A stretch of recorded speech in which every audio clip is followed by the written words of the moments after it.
Ration ব্যাগে প্রধানমন্ত্রী মোদীর ছবি ছাপতে সরকারের খরচ 15 কোটি টাকা।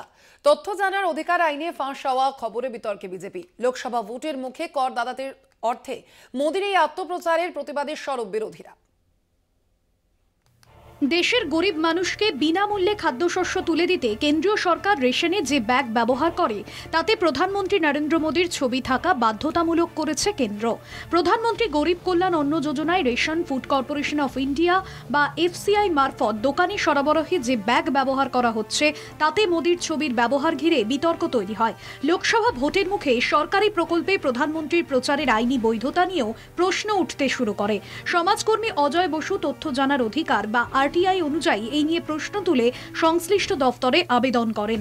আবেদনকারী আরটিআই করে জানতে চান রেশনের ব্যাগে মোদীর ছবি ছাপতে সরকারি কোষাগার থেকে কত অর্থ ব্যয় করা হয়েছে। অজয় বসুকে দেওয়া আরটিআই কমিশনারের জবাব অনুসারে দেশ প্রায় 81 কোটি 35 লক্ষ মানুষের জন্য প্রধানমন্ত্রী গরিব কল্যাণ অন্ন যোজনার সুবাদে বিনামূল্যে রেশন পাচ্ছে। এফসিআই রাজস্থান, সিকিম, ত্রিপুরা, মিজোরাম ও মেঘালয়ের আঞ্চলিক দফতর খাদ্যশস্য বিতরণের জন্য মোদীর ছবি সহ যে ব্যাগ কেনার দরপত্র চূড়ান্ত করেছে তাতে সরকারের তরফে 15 কোটি টাকা ব্যয় বরাদ্দ হয়েছে বলে কেন্দ্রের দেওয়া তথ্যেই জানা যায়। তথ্যের অধিকার আইনি করা ওই প্রশ্নের সূত্রেই জানানো হয়েছে পশ্চিমবঙ্গে ওই ধরনের ব্যাগ সরবরাহকারী সংস্থার খোঁজ নেওয়া হচ্ছে। 2020 সালে কোভিড অতিমারির সময় এই বিনামূল্যে রেশন চালু হয়। তখন অবশ্য মোদীর ছবি ছিল না এফসিআই ব্যাগে।